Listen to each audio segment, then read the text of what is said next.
For the thousands in attendance and the millions watching around the world, we are live and amplified. So let's get ready to podcast. Fire it up.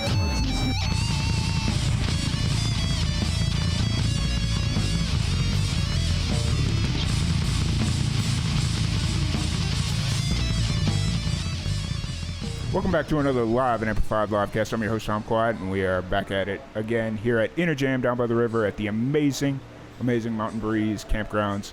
I'm sitting here with the godfather of LNAMusicReview down by the river.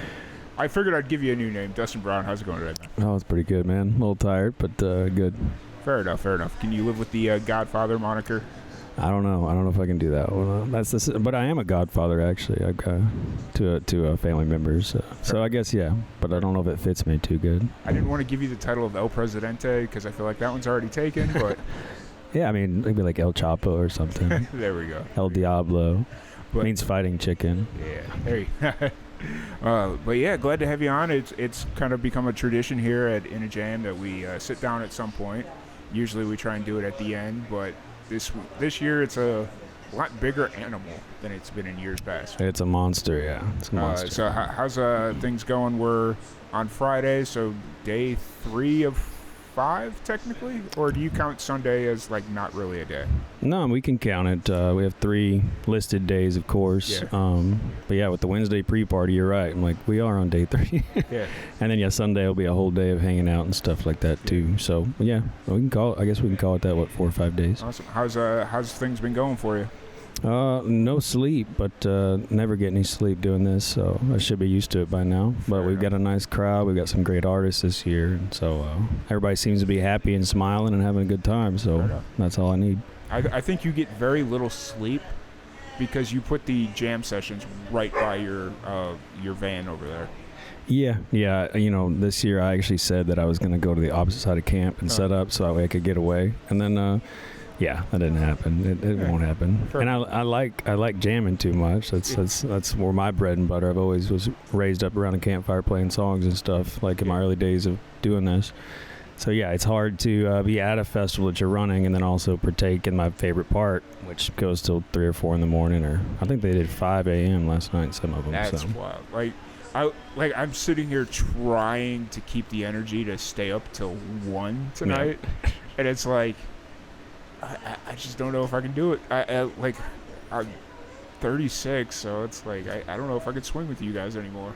I mean, I'm slowly learning my lessons and not being able to do it, but I keep pulling it out.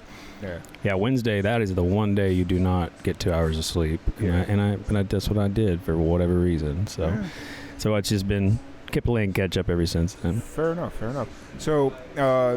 For the people that don't or haven't heard this story, or maybe just kind of stumbling across this randomly, what was kind of the backstory of LNAMusicReview? What was the point of it originally? So I guess I might get weirded out by this, but just so the preface is, we were already spitting each other's mouth, basically. But the same little group of 30 people in 2020, when everything got canceled, all of our gigs got canceled, festivals got canceled, and we had a group of friends who were just festival goers, who were kind of crying about needing somewhere to go because they had already taken off and used their vacation. Yeah. And then, had musicians needing somewhere to play because all their gigs got canceled. And then, like I said, we all hung out anyway, so I figured whatever they got, I got. And we came down here. They needed business too, so we got together and made it happen, And really just a big joke. That's why the name is as long and ridiculous as it is, because it was just going to be a one-off thing. And everybody said, well, that was really fun. We should do it again. So we did it the next year, and I said, there's no way I'm doing this again. And then everyone was like, no, this is for real. So then I did it the next year. And then this year, it's been, I started the day after the last one planning it and putting it together, and lots of money, lots of time, lots of energy to get it to happen. So it's kind of, I'm happy we're here, but it's also like I'm just ready to get to the other side of it, Yeah.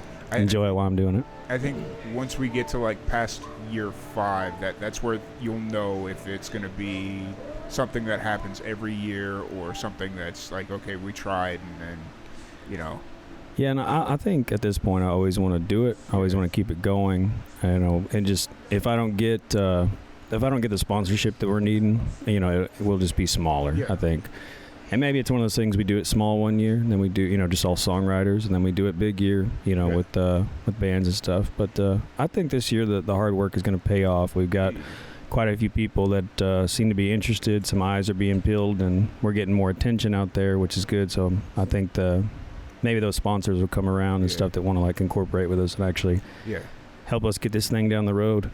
For sure. It's one of those things where, you're starting to build the traction of everything. And even like you said, if it's more like a every other year type thing where you do it a little bit bigger, that's the magic of this place. Yeah, and I think, we started as songwriters and we'll end with songwriters if that's what it's got to be. We love doing the band stuff. We love putting on the big production on the show. We got a huge, every year the stage has just grown and the amount of stages have grown. Yeah. But we're all a bunch of songwriters, and we're going to keep doing that, and no matter what. But yeah, it'd be cool to keep it bigger and keep getting bigger and keep going. So when I was telling Kevin, I think it was yesterday, I was talking to Kevin, it's one of those deals where I think that we've all had a unanimous discussion about it. There's something special about this festival, and if you're a musician and you're just coming to fill a date or coming to make money, that's not really what this is. But it's also, if you're a fan listening to music, and if you come here with the wrong intentions, this festival really isn't for you. And not to say that we don't welcome everyone, but No, yeah, and that's another thing that we've gotten bigger this year. So we've warranted attention and stuff from from other musicians and stuff as well, and it's it's not that it's invite only, but most of it is invite only, and it's running into folks out there who are real and really they can't go through life without doing this stuff, opposed to somebody who's trying to, and once again, I'm not running it down or nothing, but just facts are facts. That's what we are. We're just salt of the earth kind of songwriters and musicians and stuff, and people are out there trying it, and they're amazing. That's the other thing. And these folks don't have the audience that they deserve, and they don't have the money to push themselves. So we want to give those folks a platform. And I think this next year we are gonna put something up on the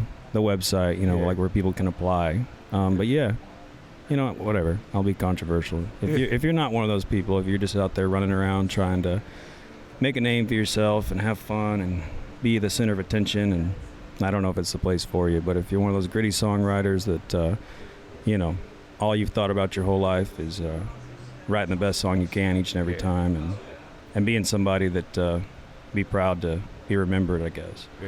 That's kind of for them. For sure. It's just I keep going back to the magic of this place, because I was sitting out over by Cowboy Mike's over here, watching just musicians sitting at one table. They were working out one song. They were and it was just really interesting to watch this creative process kind of unfold. I'm guessing they had never met before, but I don't know 100%. But they just sat down. They had this idea for a song, and then they started exercising off of it about doing two line. They were doing a whole bunch of stuff that's beyond my capabilities as not a music writer. But it was really cool to kind of watch the creative process unfold, and I feel like this is one of the very few music festivals that this could happen in. Yeah, and that's kind of another thing we go for. We do the jam circles and things at night, and I love everything we do with the stages and stuff, but that magic really happens around the campfire like it does at most places, and I encourage folks to write songs together and do things like me and Back Row King last year. I came out, had a little melody in my head, and spat out a few words, and hey, I got to run to the store. Anybody want that? And he said, yeah, I do. Text it to me, and they were all playing and kind of ignoring me, and he said, I'll take it. And then we passed it back and forth for the past year and recorded it and released it last night while he's playing a set. So, but that's I look forward to all the songs and memories that come from this place, and all the people who are going to go on to do bigger and better things. And my hope is that everybody gets so big that they don't have time for us, or we can't afford them kind of thing. I want everybody to be successful and big and have songs that, like, yeah, I wrote this on the river, or I started there on the river. So yeah. Well, and it's also one of those things where this whole deal is so cool that I feel like it's one of those, when, like, as musicians kind of go through their career and whether they become like Ed Sheeran, like, insert any major touring artist, if they start doing those kind of numbers and whatnot, I feel like this is kind of one of those destination things where it's like, this is where I essentially cut my teeth. Like, every year or every other, like, however often I can come back, I'm going to come back to this festival. And I think that's kind of, as long as it keeps going in some capacity, whether it's like just a one-day songwriters retreat, something to that effect, I think you've got something really cool here. And I've said it before, but as long as we can, I'm gonna keep coming back, keep helping promote and showcase and all that stuff. Yeah, man, and just like you guys too, or just like us, you guys too, I want to, involve the people who actually care about music. There's so many, organizations and stuff that are just looking for a buck. They're looking to, or their own hype. They don't have a talent, so they want to ride the backs of others and get that access or whatever it is. And, like, I can't stand that kind of stuff. And there's folks like you and Aaron and I can go down the list. But for sure. But they're just real people who actually care and just like us. If you didn't make a dime, you'd still do it. And you're real. So I think I've lost thousands and thousands of dollars doing this every year. Welcome to cheers. Hey, cool. Here's to losing money, 2023. Money, who needs it? Yeah. But really appreciate you. I know we're like in day 3 of the festival, and we were kind of talking like when we wanted to do this, and it was like, oh, there's no better time than now. It's like, let's just grab it now because I'm sitting here. Yeah, for sure. But really appreciate you taking the time to sit down and chat with us. Or if anybody wants to support In a Jam, whether they want to be a sponsor, whether they want to just come hang out next year, where's the best way to do that? So we finally got our own independent website. It's not piggybacking off mine anymore, so it's just www.inajamdownbytheriver.com. The Instagram and Facebook are both the same thing. And just shoot us a message on there, and or email us on the website. But yeah, we'd love, we're also not just trying to take anybody as far as sponsorships, stuff like that. The thing I keep telling people is, like, if you want to be a part of it, you're going to be a part of it. In other words, like, folks who really care and they want to put it out there, they want to put the effort in, and like, we're an open book because we don't really know what we're doing. I don't think we're rewriting the rules or anything like that or do anything groundbreaking, but yeah, if you got an idea, bring it to us and help us grow, and we want other people to grow with us too. And like I said, we get 10, 20 years from now, and all these little outfits are big outfits, and some of the artists are out there doing it big, and can't afford to hire them anymore. Yeah, for sure. And I think just kind of piggybacking off of that before we jump out of here, just a lot of the staff you have around, like a lot of the volunteers and stuff, they have so many years of festival. Like, I listened to Aaron talk about all his knowledge of different festivals that he goes to, and who's the older guy that's Dan Greenlee. Yeah, Dan, and all his stuff. And it's just like, I feel like inferior even bringing up, oh yeah, I've done a few years of festivals, like, all this stuff. But just kind of listening to them and some of the little tidbits that they've picked up is, I think that'll be like the success of this, as if you want to take it to the next level, or you just kind of want to keep it where it's at, Yeah, for sure, man. So, cool. Yeah, involving the right people definitely helps. And they all seem like they're here for the right reason. So exactly. But once again, Dustin, thank you so much. Do you want to plug your personal stuff, or you want to just keep it in a jam? Just Dustin Brown Songs is all the social medias and the website, and we just released that new single last night, me and Back Row King. Check out his new EP as well. He just released his first stuff. It's phenomenal. It's called, but our little song together is called Cigarettes and Jokes, streaming everywhere. Awesome. Well, once again, thank you so much for hanging out with us, and we'll see you all later. Later.